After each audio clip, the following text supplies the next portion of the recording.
Unfortunately, the move toward one world government is alive and well. I thought one of the most atrocious statements, unfortunately made by a Republican, was made by our last Republican president during the Persian Gulf War.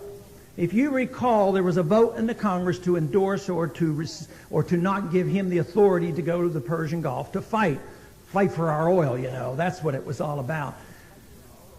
But he said, I do not care how you vote. I'm going because I got my authority from the United Nations. This is an age where we are moving rapidly in the wrong direction. And thank goodness for young men like Michael New. It has been brought to the attention.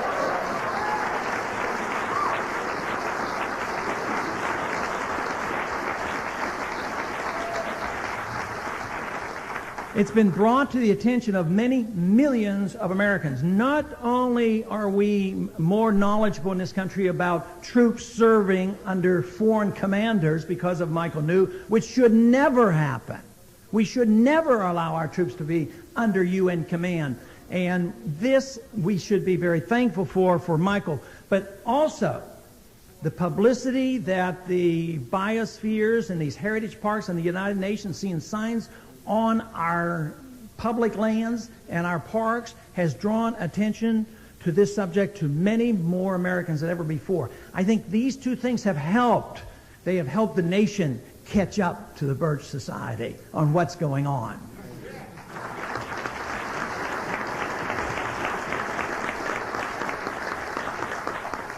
You know, the United Nations, they don't miss a chance, and I think they are on a very positive move in the wrong direction, of course. Not too long ago, it might have made your news over here as well, but I live in Brazoria County, Texas, and they had prisoners from Missouri, and there were tapes made, and I don't know all the details. There may have been abuse, there may have been things not done, but there may have been a lot of things taken out of context as well. But probably deserves some looking into. My recommendation to them was they ought to let the Texas Rangers look into it. Instead, they invited everybody in, including the fact that the United Nations sent a delegation to check up on how we were treating prisoners in Texas. And what? They have a delegation in this country in the last week to checking up and to studying about our laws on capital punishment, on whether or not there's been abuse there. Now, I think those are legitimate debates, and we can have different disagreements as well. But I'll tell you what, we don't need the United Nations in the business of interfering with our debates.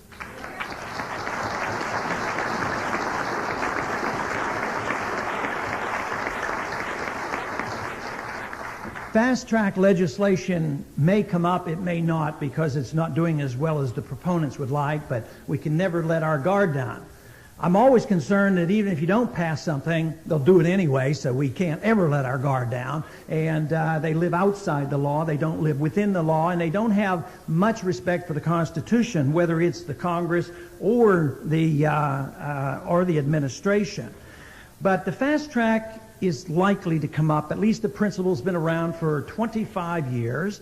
But the principle needs challenge. For so long, I believe in free trade. I believe people should have the right to buy things where they want, and that we should try to have as open as markets as possible.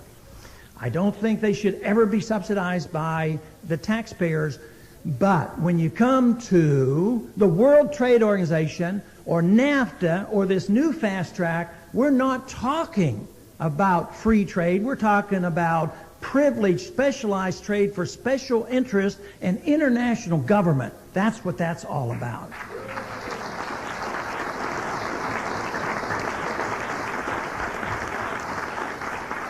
Now, if we should have any doubt about that, if we're just talking like this because we're all conspiracy buff, we might as well look and see what Clinton has to say about it.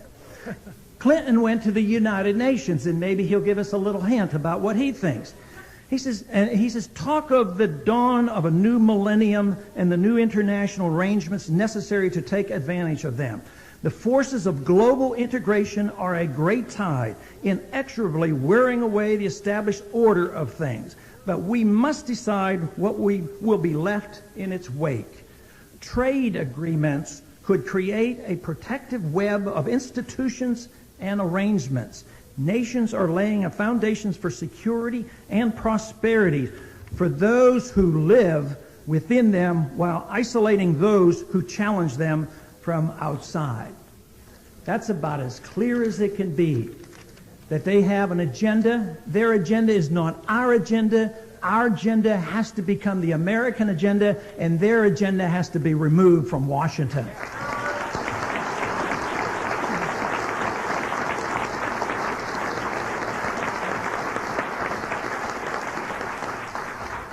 A couple of weeks ago, I had a bit of frustration. The Treasury Appropriation Bill came up. There was a little bit of a sneak program in that. It was designed to make sure that the members of Congress got a pay raise. Even if I had not known about it being in there, it wouldn't have been too difficult, because it's not too difficult to vote no on all appropriation bills. They're all too big. But anyway, it was on the Treasury Appropriation Bill. But there was a lot of publicity on the pay raise, and it came out after taxes about $40 a week. But that became the big PR issue throughout the country. But what they didn't tell you, in that very same package, during the very same week we had those wonderful hearings exposing the IRS for what they really are. But what were we doing? What was our leadership doing? What was the Democratic administration doing? They gave the IRS more than $500 million in additional funds. They went up 9%. In the same time, within that same piece of legislation, we increased that wonderful agency of government, the BATF, by 14%. And this is all done in the name of austerity and the name of conservative revolution and the balanced budget. I think we have to do a lot better than that, and we'll have to keep plugging, and we're going to need more help.